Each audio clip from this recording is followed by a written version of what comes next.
The Friday Rugby Preview with Stuart Cameron.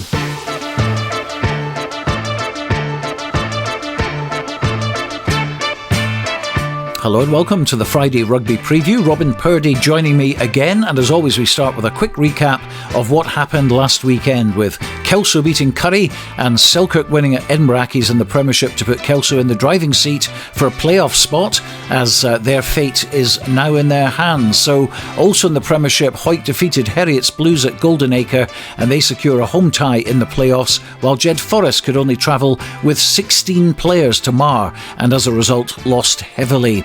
Gala won a predicted high-scoring affair at home to Glasgow Accies in National 1, but Melrose lost at home to the bottom club Dundee at the Greenyards in a very surprising result, while in National 2, Peebles destroyed Berwick to stay top of the table. And finally in the Bowl Round 1, there was a win for Earlston at Edinburgh University Medics, and in the first round of the Shield, Hoytlandine got the better of Duns. So Robin, I guess we have to begin at Poynter Park, where you were last week. Kelso coming back from 17-0 down in as many minutes to beat Purdie by 25 points to 20, a result that could see them progressing to the playoffs and at the same time putting Mar in with a real chance of getting a home semi-final. Oh, definitely. Kelso, they looked dead and buried, and it's to their eternal credit that they came back in the manner they did. When I arrived pretty early at Poynter, and Purdie were already there, and they had a sort of steely look about them. It looked like they meant business, and for the first 16 minutes that was very apparent, and for that period of time it looked like they could have blown Kelso away, but Kelso just got back into them. Purdie got a couple of guys yellow carded, and before we know it, it's 17-all at half time, and then Purdie, if they hadn't imploded by that point, they just imploded in the second half. Some of the players lost the place completely, chatting back at the ref. A lot of yellow cards, wasn't it? Yellow cards, yapping at the crowd. One of their players in particular got absolutely McNeiled. If that's a word. It is now. Yeah, Bruce got to him in his head, and that was him gone. And yeah, he got subbed off, and all credit to Kelso. Very, very good performance, and a bonus point win, no less, after being 17 points down, and that puts them absolutely now in the driving seat for that fourth place finish. Well, Selkirk's away win at Rayburn Place was very good indeed. Hawick won again, not playing their best, but once again doing enough to get over the line. Mark of champions. Anybody that thinks that Hawick, as great as they are, or any team that traditionally sits top of the league, that if they're anybody that thinks they're going to rock up at the grounds of teams that are fourth and fifth and third and rack up cricket scores, it doesn't work like that. And Hawick didn't have a recognised second row player. Heriot's looked strong with the addition of some of their Super Six players. That's a great win for Hawick, given the personnel that weren't there, etc. That really big win. You're right. That's exactly what champions do. They grind out results in adversity, or at times when they're missing a few boys, and that's exactly what they've done. And barring some kind of mathematical miracle, they are finishing top of the pile. Yeah, they've got about 120 point difference or something, and that's not going to be turned around. Let's be honest. No, I wouldn't have thought so. I mean, they need 1 point from their game at Selkirk. Now that's, and Mar then need to get 10 points from Musselburgh away and Curry away. Big ask for Mar, notwithstanding the points difference, as you say. And Peebles march on in Division 1, a huge win for them against Berwick. I didn't see that scoreline coming at all.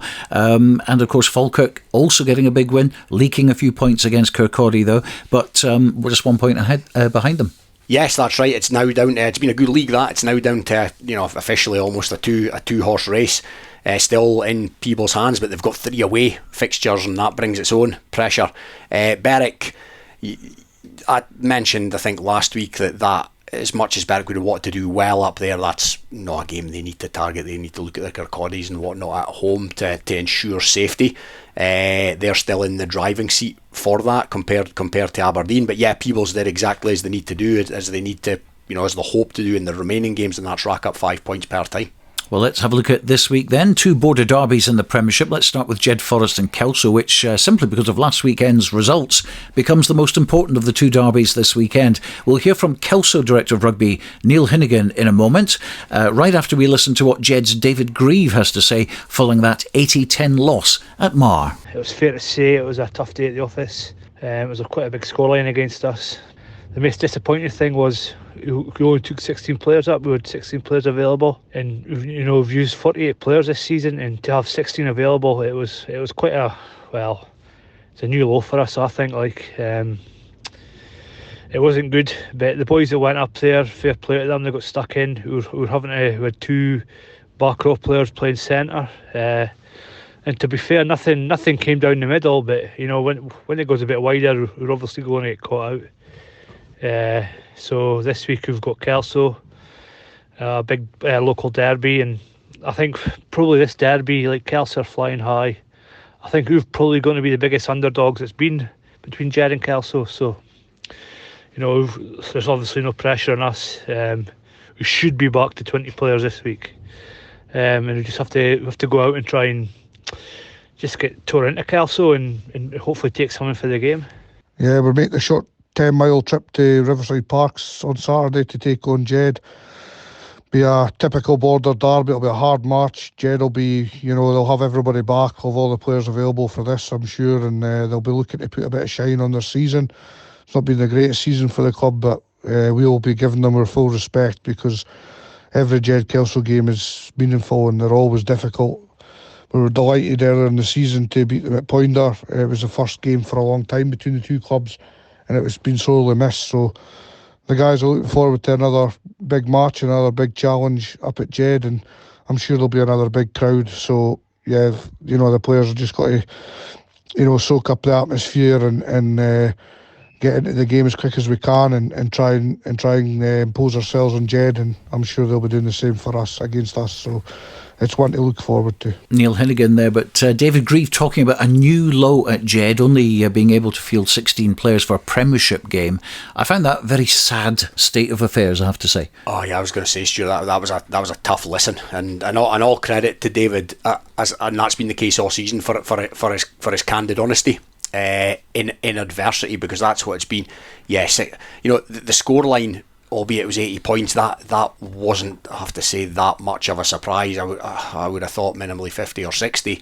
Pains me to say, as somebody that was born and bred in Jedburgh, but the 16 boys thing, yeah, that's a real worry going forward, and you wonder what's going to change, so that you wonder what's going to change so that they kind of bounce into next season with a bit of spring in their step. Where are players going to come from?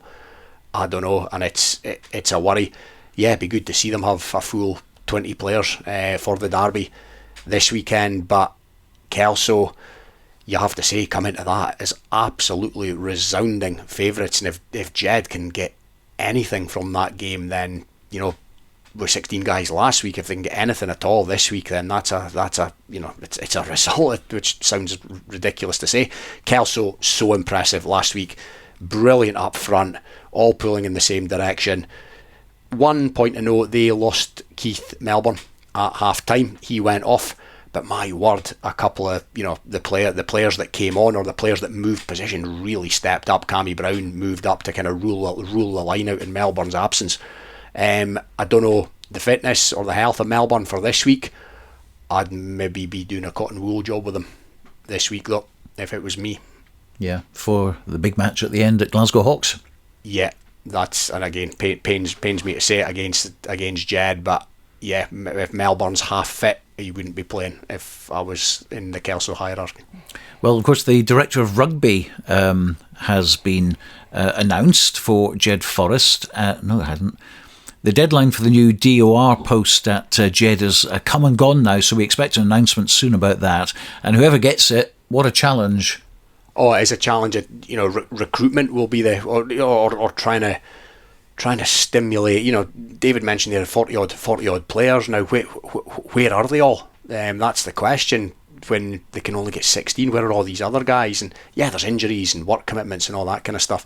So it's reinvigorating those guys first of all, and trying to bring in a few new faces as well to ensure that they go into next season with a bit more optimism, a bit more positivity. Because the last thing we want to see happen is, to do an Aberdeen or a Barramure. Now, do you see in the current predicament? And we watch a lot of rugby. It's what we do, and we watch a lot of rugby in National 1. We watch the top of the division, at least in National 3, a lot of the time, the Peebles's, etc. Can Jed right now beat Peebles? Of course they can. Would I put 50 quid of my hard earned on them? to beat them in a one-off game. No, I wouldn't. Yeah, things have definitely changed. I mean, games between Jed and Kelso are rare in the league, as Kelso obviously haven't shared the same league as Jed for a long time. The irony is that they won't be in the same league next season, so this could be the last for a while. But how much of a difference is the fact that this is a border derby and it's between Kelso and Jed actually come into it? Because, I mean, you will get boys at Jed saying, I want to crack at Kelso. You'd like to think so, and it's the old adage that the form book goes out the window when it's a border derby. But given where both teams are at the moment, one team coming off the back of 80 points with 16 men, that's the big thing, the 16 men, and Kelso on a massive upward trajectory. It's hard to see how there can be any sort of parity, if I'm being honest. And rugby's less like football. You're less likely to get a Maidstone in a situation in rugby. You're highly unlikely to get a team at the bottom of the league beating the team at even, in the same league at the top of the league in rugby. It's just the way it works. And so I'd like to think the form book goes out the window and we're going to get a ding dong. I really would. And it's paining me to say this about Jed, but there comes a point when, if we're going to be, journalistic, we need to be honest, and it's hard to see Jed getting any sort of parity against Kelso on Saturday, particularly having seen Kelso last weekend. Well, Selkirk have their last home game against Hawick and currently are in possession of the Bill McLaren Shield, and Hawick will want that back at Mansfield Park as soon as possible from time for the playoffs. Let's hear from both head coaches, the Greens Matty Douglas and first Selkirk boss Sesh Henderson. Last week's game, look, really pleased with the energy we put in that performance. It's not easy being off for 6 weeks and continually training, but the guys really fronted up against a strong Arcus side. Kind of scores when they scored, we scored type of game, but when it mattered, we dug deep in our defence, and when we scored some 2 or 3 really good team tries. So it's again, we trained well Tuesday night, and we're really looking forward to another a big challenge. Obviously Hawick this week. Say no more about Hawick, they're a very good side, but that's a challenge for us. We're buzzing to get out at our own park and put a performance in for 80 minutes and push them all the way. This week we've got Josh Welsh back. He's been on holiday the last couple of weeks, so he'll come into the squad at some point during the game. So our backs are really playing with confidence just now, and Josh will bring something else to that as well. He's all experience. The forwards are giving the backs front football. Really quick contacts. Good set piece last weekend as well. If we get good contact, good set piece this week, then we're gonna create scoring chances. We just more have the mindset and the patience and the discipline to take them, and hopefully that's what we'll bring to the game on Saturday. Really excited, looking forward to also play well for 80 minutes, but also try and defend the Bill McLaren Shield, which is important to the club. We need to be better than we were on Saturday, but there's not a lot to fix. It's just up top with us. We are focused this week. We had a brilliant session last night. I thought the boys worked extremely hard, a lot of contact in there, and look, we'll be ready to go for a border derby. It's a different proposition to play in a city side, so we need to make sure that we do the hard yards, get the nuts and bolts right. And bottom line is that these games between the two of us haven't been a lot of points in it. I think the last 9 minutes at Mansfield earlier in the season is where we got our gains, and we just want to really finish the season off on a high and put us in the best possible situation going into the playoffs. We have a game next Friday against Peebles, and then into the playoffs. So look, we're extremely looking forward to it. Again, I've got another strong squad to pick from. We will welcome back Dalton Redpath and Fraser Wilson. Last weekend it wasn't where it needed to be, the boys know that, but I feel any team that we put out, that they're capable to fulfil their role. So we'll be looking to fix our set piece going into Saturday, and apart from that, I've got another full squad to pick from. Well, as Matty said there, games between Selkirk and Hawick traditionally have been fairly close run things, and he mentioned the last time the two met at Mansfield Park, it was fairly close until the last 9 minutes, and 3 tries and away they went. But this one could be quite interesting. Yeah, good. Selkirk have given Hawick stuff to think about in the last, across the last couple of seasons, and this game has a different look about it, a more competitive look about it now than it did sort of before the Musselburgh game for Selkirk pre-Christmas. What an brilliant result for Selkirk last weekend at Accies. Is it outlandish to say that on a weekend where Kelso beat Currie that Selkirk probably had the win of the weekend? Yeah, I mean, we obviously came from Rayburn Place for the Kelso match there, and it was a hard-fought encounter, and it's one that Emiraki's could easily have won, particularly if that conversion had gone over at the end of the match. So for Selkirk to not just beat Embrackes away from home, but also, of course, before that, beat Musselburgh to get the Bill McLaren Shield. And I don't know what it is about Selkirk and the fact that they don't play very well at Philiphaugh, but they're much better, more comfortable on the road. But they are back at Philiphaugh. This is their last home game of the season. The back rower, Westlake, has come in recent weeks, maybe a month or two ago, and that's potentially made a difference. He looks like a really good acquisition. So yeah, they look like they can be competitive against the team at the top of the league, the double champions. But Hawick, just even when they're not on their game, they grind these results out, as they obviously did last weekend. They were very much on their game at Musselburgh the week before in horrible conditions. So a gambling man would put Hawick on his coupon, but it's a game that's got a good look about it now, more so than if it happened 6-7 weeks ago. Well, we're on air on Rugby Radio tomorrow, later than usual, 2:30 start for us, through till 5 o'clock for a 2.5 hour feast of club rugby, and you can tune in at rugbyradio.co.uk or bordersrugby.net. You and Dale Clancy will be in the commentary box for that one with Hugh Brown pitchside. Let's go into National 1 then, and Gala travel to Dundee. Gala finally getting their win last Saturday against Glasgow Accies in a very predictable high-scoring game. Two teams that love to throw the ball about, but a bit licky in defence as well. 42-39 that one ended. Here's Director of Rugby at Gala, Ewan Swinton. So yeah, a really good performance. It was a great game of rugby for the neutral, a little heart-stopping for those of us who had a vested interest, but really good entertainment and a good advert for Nat 1 Rugby. So we head up to Mayfield on Saturday to play Dundee.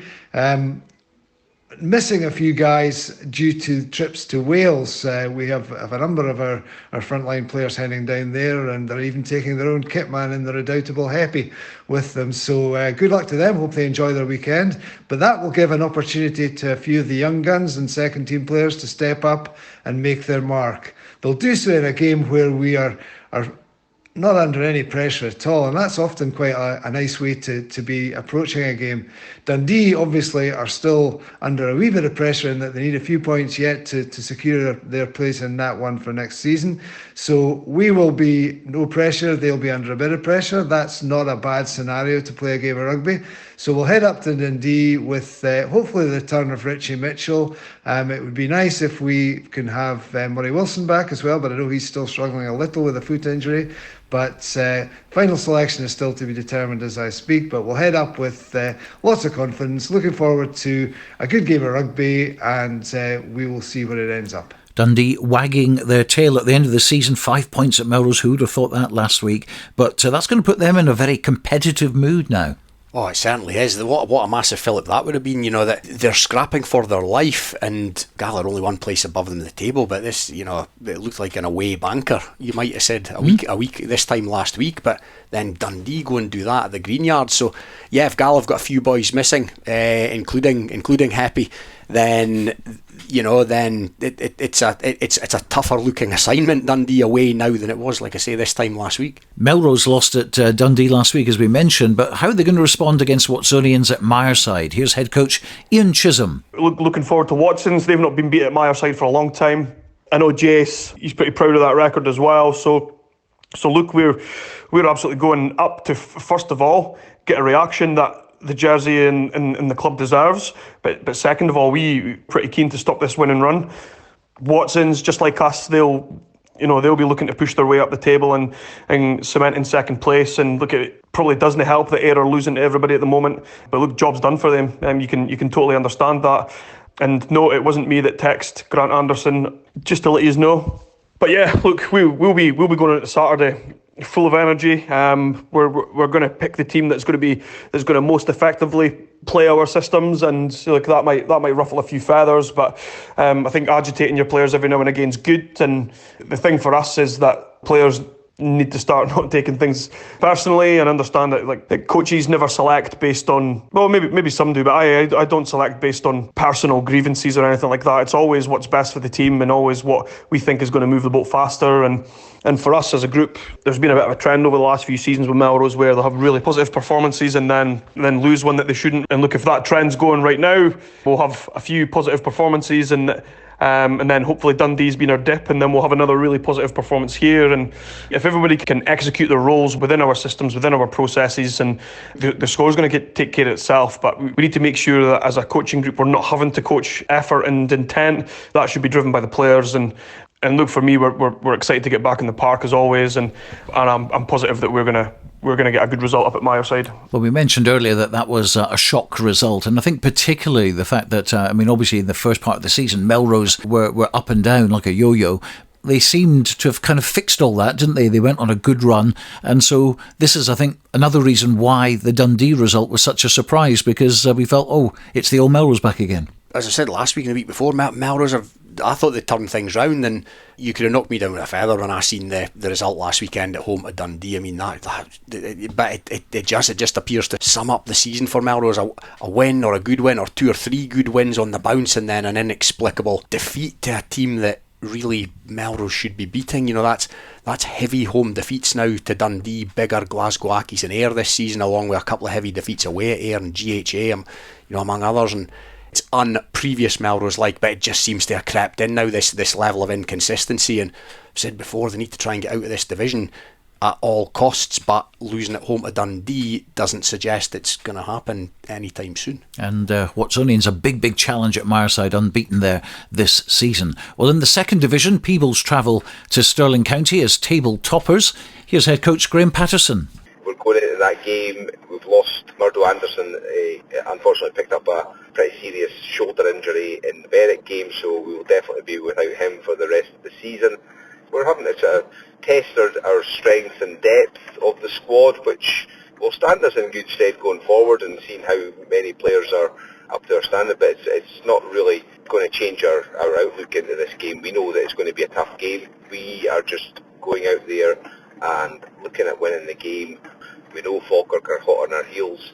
We know any slip up will allow them an opportunity to overtake us, and that's what we don't want to do. We want to keep the pressure on them by us keeping on winning. In terms of squad wise, as I said, Murdo Anderson's out, a couple of boys unavailable. I don't think it'll be as wide and expansive, because I think Stirling will want to curtail that, but we will look to take our opportunities. We set a good platform on Saturday by using a couple of new things that we introduced, little tweaks to how we set ourselves up. They worked pretty well, so we'll be looking to develop that and hammer that home again, and hopefully deliver that 5-point win. Well, Falkirk breathing down their neck, but a good win over Berwick last week certainly sets them up nicely for this one. But Bridgehaugh, a potential banana skin, I think, for this one. Yeah, I'd be inclined to agree. Stirling, historically a strong outfit over the course of the last sort of 30, 40 years, less so in recent times. So the table would suggest again that this is a game that Peebles should win, but these, gets to this business end of the season, and these are, these away trips just start to have a wee bit more of a sort of tricky look about them. But they obviously done a great job against Berwick last week, and as I said earlier, all Peebles can do is continue to chalk up 5-pointers against teams that are admittedly in the lower reaches of the league. Murdo Anderson being out for the rest of the season, that's a blow for Peebles. It's a real shame for him. He's a tough competitor. He leaves it all out there, and one less pretty influential player in the ranks for the big few weeks coming up. Well, Berwick disappointed obviously by last week's results, but no real harm done as Aberdeen Grammar below them lost at Gordonians. Forwards coach at Berwick, Paul Pringle, though, looks ahead to their game at second placed Falkirk. A really tough day for us. We started really well, playing exactly the type of rugby we wanted. Unfortunately, we just didn't take those early chances, and I think probably the difference between the top and the bottom of the league is that ability to convert those opportunities. Credit where it's due to Peebles, they really were clinical. I think we had 15 minutes of sustained pressure. We had one drop ball and they were away and under the post. So, hats off to them, and you can definitely see why they are where they are in the league. We certainly wish them all the best for the rest of the season. In terms of where we are and where we move on to now, so it's a tough game against Falkirk. We're under no illusions there. We've got pretty much just about the same squad. We welcome back Ben Nicholson, which is great. James Grieve, who's been away for a number of months. He goes, he's got other sports, so it's great to have James back. Though he was really dominant in the first start of the season for us, so we are getting a couple of the boys back, which is great. It'll be a tough game, but really, we aim, as always, is to try and get something on the road if possible. But looking forward, it's all about those 3 home games to finish the season for us. We don't want to be relying on other teams doing us favours or results elsewhere. We managed to get control of that with our win at home against Aberdeen, and we would just want to keep that within our hands and get the wins that require to stay in the league going forward. We'll take that result out of the equation. They've actually been pretty competitive on the road against some of the big teams, Newton Stuart for instance, but Falkirk, different gravy. Yeah, it doesn't get any easier for Berwick. The league leaders away from home one week, and then hot on the heels of the league leaders the next week. And yeah, it's a tough ask, and we always say Berwick have such long trips to deal with as well, so they can just go up there and give it their best shot. But as I said about the Peebles game, it's not catastrophic if they get beat this weekend. There's bigger fish to fry for me as far as Berwick are concerned, and Paul touched upon it there, and it's those home games against some of the teams in and around them. Well, no matches in the East Leagues this weekend, but last weekend, good to see Earlston back to winning ways, getting a 3rd win this season against Edinburgh University Medics. Reflecting on that is captain Ali Sesford. It was obviously another big game for Earlston. We've played the Medics twice before the season, and while we've come away with the win both times, it was really both games came down to the final minute. And being honest, the Medics should have probably won both those games. So obviously going into the weekend, we expected a hard game, but knew that with the team that we went up with, that if we managed to actually play how we wanted to play, then the result would fall in our favour. So in the first half, it was pretty much all Earlston. We dominated the scrums, winning balls at lineouts, and crucially, we were holding on to the ball. And when we're doing all that, the scoreboard was just ticking over, and we went into the half 24 points up. Now, we were in a similar position the last time we played them, and the Medics came out all guns firing and turned it into a nail biter. And there was, a 5-10 minute period where I had the feeling that they're going to do the same thing again. Thankfully, we managed to, keep calm, prevent them scoring during that crucial period. And from there on out, it was just remain calm, played our game. While we did eventually get a couple scores in the second half was still Earlston firmly on top in a comfortable position. And, we managed to come away with the win. So, obviously a great win for the team. That just got a home semi-final in the Bowl against Lismore. All the players are properly up for that one, and it should be another good game. Good to hear from Ali Sesford there from Earlston Rugby Club, who have done really well this season, we have to say, particularly after coming off the back of some disappointment in previous seasons. But that's just about it for today. Rugby Radio tomorrow at 2:30 comes direct from Riverside Park in Jedburgh, where we'll have full commentary with Dale Clancy and Robin Purdie and Hugh Brown pitchside of the 3 o'clock match between Jed and Kelso in the Premiership, with TV highlights on Sunday. Ewan Welsh, he's going to be at the other big derby at Philippock, bringing us his TV report on Selkirk versus Hawick on Sunday as well. Hope you can join us for 2.5 hours of live rugby tomorrow, but for now, from Robin and me, a very good night.